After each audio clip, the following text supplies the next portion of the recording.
प्रमथनाथ उर्फ पीएन बोस, जिन्होंने भारत में आयरन ओर का खोज करके भारत को आत्मनिर्भर बनाया।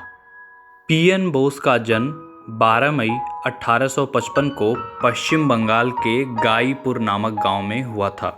उनकी शिक्षा कृष्णनगर कॉलेज और बाद में सेंट जेवियर्स कॉलेज में हुई। उन्होंने 1874 में लंदन में अध्ययन के लिए गिलक्रिस्ट छात्रवृत्ति प्राप्त की। पीएन बोस जी ब्रिटिश विश्वविद्यालय में बीएससी की डिग्री पाने वाले पहले भारतीय थे। अपनी पढ़ाई पूरी करने के बाद भारत लौटकर उन्होंने जियोलॉजिकल सर्वे ऑफ इंडिया में असिस्टेंट सुपरिटेंडेंट के रूप में काम करना शुरू किया। उनका प्रारंभिक कार्य शिवालिक जीवाश्मों पर केंद्रित है, जो ब्रिटिश संग्रहालयों में संग्रह का हिस्सा है। उन्हें असम में पेट्रोलियम की खोज का श्रेय दिया जाता है। पूरे भारत व म्यांमार भर में कई खनिज और कोयला भंडार की खोज का श्रेय पीएन बोस को ही दिया जाता है। यह उनकी ही खोज थी जिसने भारत में पहला साबुन कारखाना स्थापित करने में मदद की।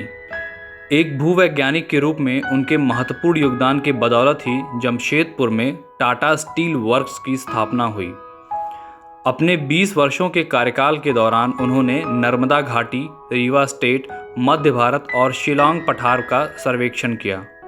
स्वदेशी मूवमेंट से प्रेरित होकर भारत के प्रमुख वैज्ञानिकों के साथ प्रमथनाथ बोस जी ने भारत के भविष्य को 2 क्षेत्रों में सुरक्षित करने के लिए दृढ़ संकल्पित थे।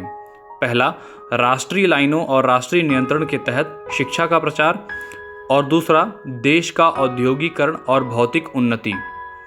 पीएन बोस का मानना था कि भारत का विकास अपनी जड़ों की ओर लौटने और वैज्ञानिक ज्ञान और शिक्षा की मजबूती पर टिका है। जब लॉर्ड कर्जन ने इंडियन इंस्टीट्यूट ऑफ साइंस के लिए जेएन टाटा की योजना को तोड़ने की कोशिश की तो पीएन बोस ने इसकी निंदा की। रॉयल स्कूल ऑफ माइंस की बैठक में पीएन बोस ने हिस्सा लेकर सरकार की नीतियों पर हमला किया।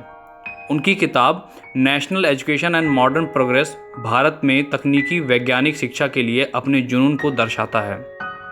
उनके प्रयास से ही कोलकाता में बंगाल टेक्निकल इंस्टीट्यूट की स्थापना हुई, जो आज के समय में जादवपुर यूनिवर्सिटी के नाम से जाना जाता है। पीएन बोस इस संस्थान के पहले ऑनररी प्रिंसिपल थे। छोटे साबुन कारखाने से लेकर भारत में पहली बार एकीकृत स्टील प्लांट स्थापित करने में उनके योगदान और साथ ही भारतीयों के बीच वैज्ञानिक और तकनीकी कौशल के विकास के साथ भारत को प्राकृतिक संसाधनों के मामले में आत्मनिर्भर बनाने के लिए उनकी अथक खोज। जहां तक भारत के औद्योगिकरण का सवाल है, पीएन बोस ने वास्तव में आत्मनिर्भर भारत का नेतृत्व किया। अपनी मातृभूमि के लिए पीएन बोस जी का योगदान भारत हमेशा याद रखेगा। धन्यवाद।